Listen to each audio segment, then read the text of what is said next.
Bonjour à tous et bienvenue dans l'épisode le plus douloureux du Making of. Notre court-métrage traite du dépassement de soi et de trouver le super-héros qui sommeille en chacun de nous.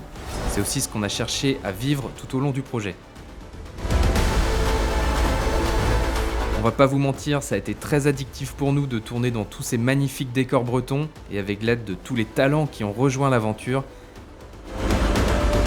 Vous allez voir, tout cela n'a pas été sans risque ni conséquences, mais nous en sommes sortis systématiquement plus forts, soudés et vivants. On vous laisse découvrir tout ça dans cet épisode. Bonne projection à tous.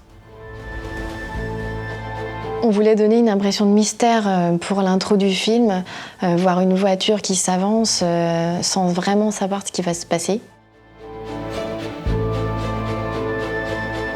Quand on pilote un drone, tous les sens doivent être en alerte, surtout quand le drone coûte cher. Et on avait quelques heures pour faire un maximum de plans sur le décor. Mais malheureusement, des fois, quand on veut gagner du temps et avec la fatigue, on relâche l'attention et tout ne se passe pas comme prévu. Donc à ce moment-là, j'étais en train de faire des plans FPV au drone de la Mustang, donc j'étais en train de le suivre au Cinéhoop. Et tout d'un coup, j'ai entendu un gros bruit. Et c'est à ce moment-là que j'ai rapidement compris qu'on avait un problème. 15 mètres de hauteur, il va falloir aller le chercher. Le drone s'est planté en haut d'un arbre de 15 mètres, inaccessible. Et on a dû contacter une entreprise d'élagage pour venir au secours du drone, avec l'espoir qu'il n'y avait pas trop de casse dessus. Ça va, et il a survécu selon toi? Il a l'air entier à part...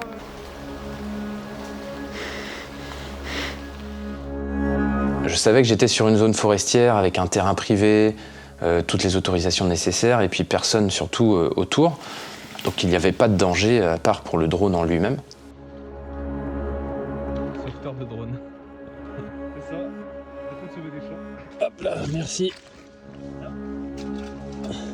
Tout est bien qui finit bien, Ino. Ouais, carrément.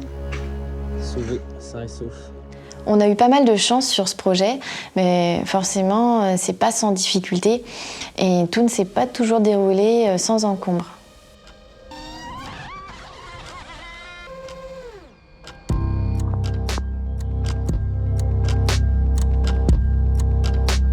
Pour la scène finale, on voulait voir les choses en grand et on a voulu imaginer une course-poursuite entre une Harley et des 4x4. Après 2 repérages effectués quelques jours avant, tout était calé.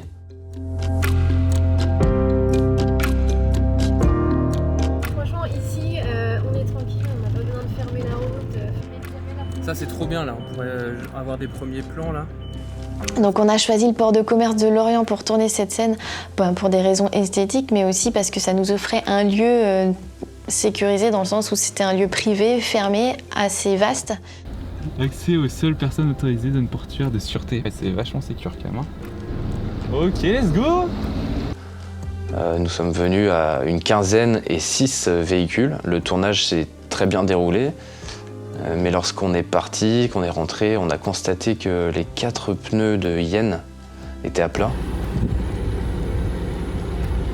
Et en fait, on a découvert que c'était des bouts de ferraille qui provenaient d'une pile de pneus broyés qui jonchait le sol du port, qui avait eu raison de 17 de nos pneus.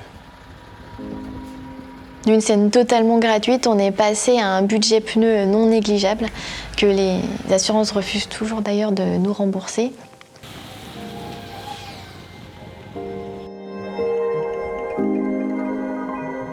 On a donc planifié cette grosse scène qui regroupait tous les protagonistes du film, ainsi que Iron Man et Mewen, qui est la doublure moto de Wolverine. C'est une personne que Nicolas a croisée par hasard dans la rue et qu'il a interpellée pour lui demander si ça lui disait de jouer sa doublure avec sa magnifique Harley.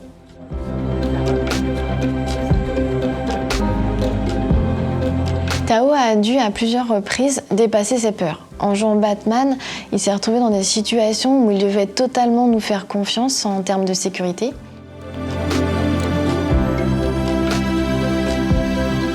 C'est pas un petit garçon casse-cou et intrépide, au contraire. Il est plutôt du genre à anticiper tous les risques, à mesurer les conséquences de ses actes. Mais il nous a impressionnés en sautant depuis la table sur le matelas lors du tournage au studio de Vannes.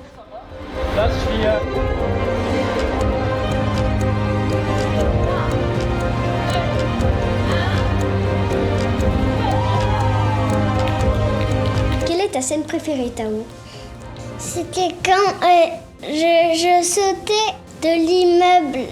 De l'immeuble, mais c'était vrai ou faux? Faux.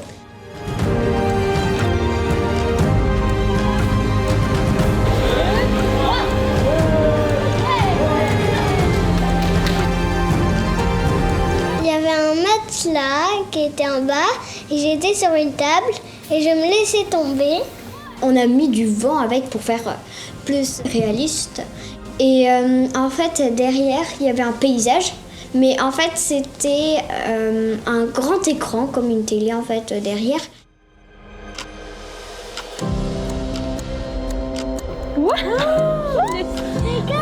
À plusieurs reprises, il s'est retrouvé dans des situations où il était facile d'avoir le vertige. Mais il nous a totalement fait confiance.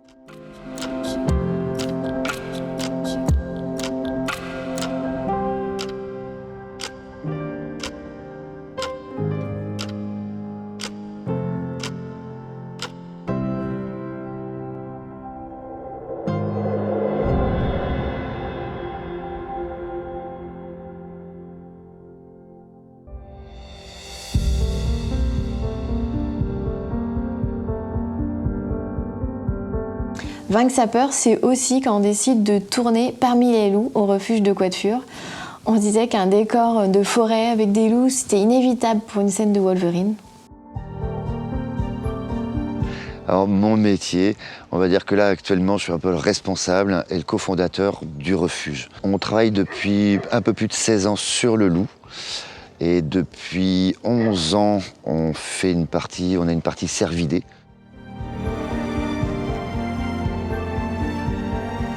On a toujours peur de ce que l'on ne connaît pas.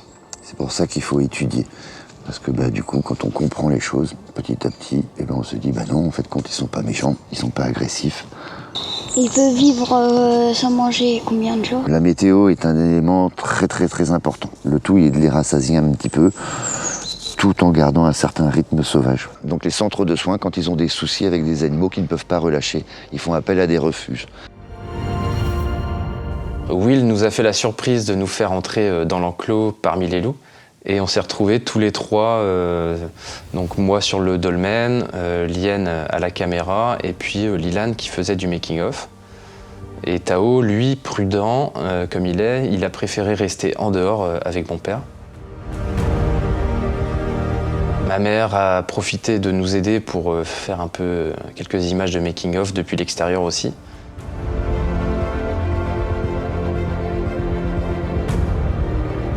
J'ai pris beaucoup de plaisir à jouer la scène et c'est aussi parce que j'étais en confiance, parce que Will était juste à côté, il surveillait ses loups, il connaît bien leur comportement. Et puis dans le pire des cas, j'avais quand même mes griffes pour me défendre.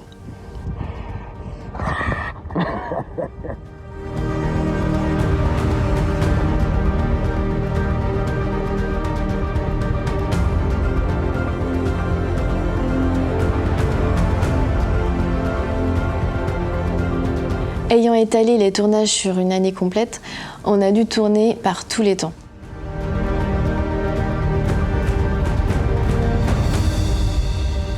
On a donc dû faire face au froid, au vent, à la pluie à plusieurs reprises, surtout pour Lilan qui porte qu'un petit corset et une jupette. Ça a clairement limité la durée des tournages.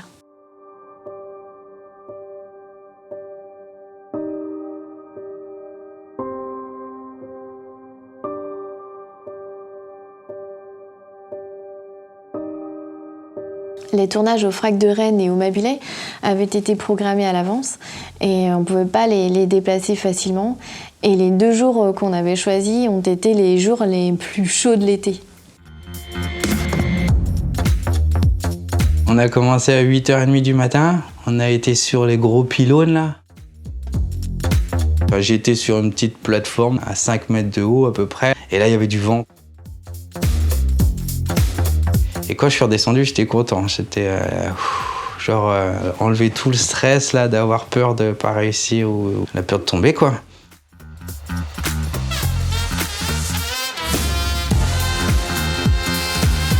Et après, il a fait 42 degrés toute la journée.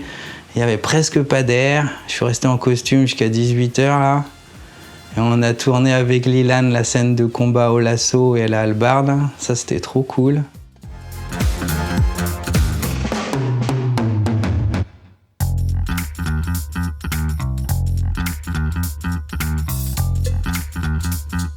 Le Mabilais, ça a été très difficile à tourner car il faisait très chaud, mais ça a été quand même ma scène préférée.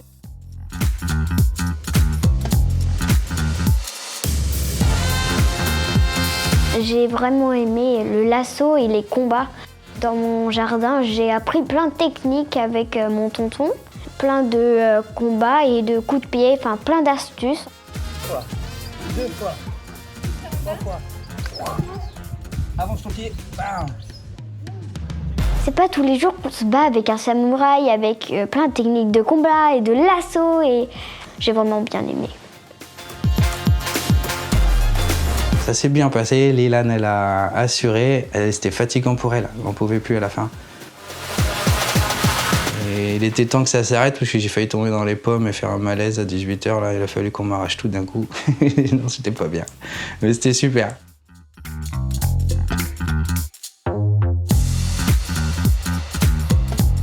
Dans la forge avec Xavier, là, qui était le forgeron, j'invente une petite scène en 2 minutes pendant que Nico ajuste les caméras.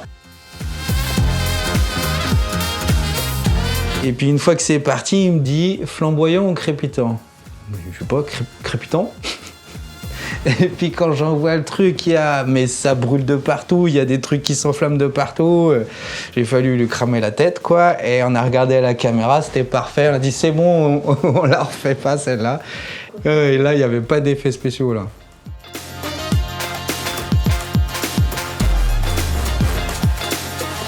Même Nico, il a eu peur. Mais je dis t'inquiète, si t'avances pas ta tête, je te shoot pas. Ah ouais, bah je voulais que ça fasse pro. Il a trouvé ça fou, Xavier, mais je pense. Mais il s'en fout, celui-là. C'était cool.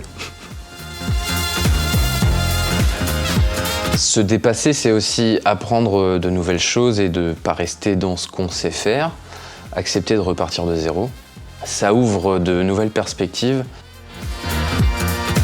En ce qui me concerne, j'ai dû apprendre à faire quelques petits effets spéciaux. J'ai incrusté Liane, par exemple, dans la chute, dans la cage d'escalier du phare.